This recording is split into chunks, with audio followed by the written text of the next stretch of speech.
Et à ces noces, il y a 6 jarres. On nous dit puiser les 6 jarres. Ces 6 jarres sont vides. Pourquoi ces 6 jarres sont vides? Parce que ces 6 jarres représentaient les 6 jours de la création. Il fallait que Jésus, le nouvel époux, Marie, la nouvelle Ève, achève l'œuvre de la création dans un mariage nuptial, d'où Jésus appellera même Marie par femme. Donc il y avait là 6 jarres. L'homme et la femme furent créés le 6e jour et Dieu vit que cela était très bon, nous dit le texte de Genèse. Quand Dieu a créé l'homme et la femme, on nous dit « et Dieu vit que cela était très bon ». Mais cette phrase « très bon » nous renvoie à la phrase du maître du repas.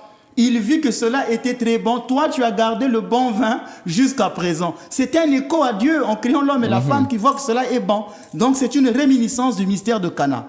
Plus tard, je n'aurai pas le temps, ça va être plus lent, mais je ne veux pas alourdir le temps du truc. Je vais montrer une autre preuve que le mariage a eu lieu le 6e jour de Cana. Je renvoie mes lecteurs à ce qu'on appelle une forme d'exégèse.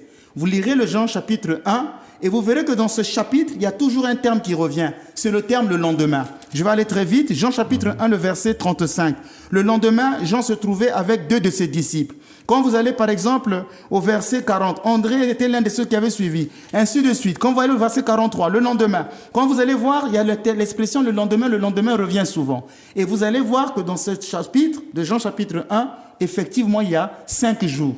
Et le mariage de Cana a lieu donc le 6e jour. Eh bien, dis donc, vous avez épluché tout ce document pour pouvoir trouver tous ces indices-là.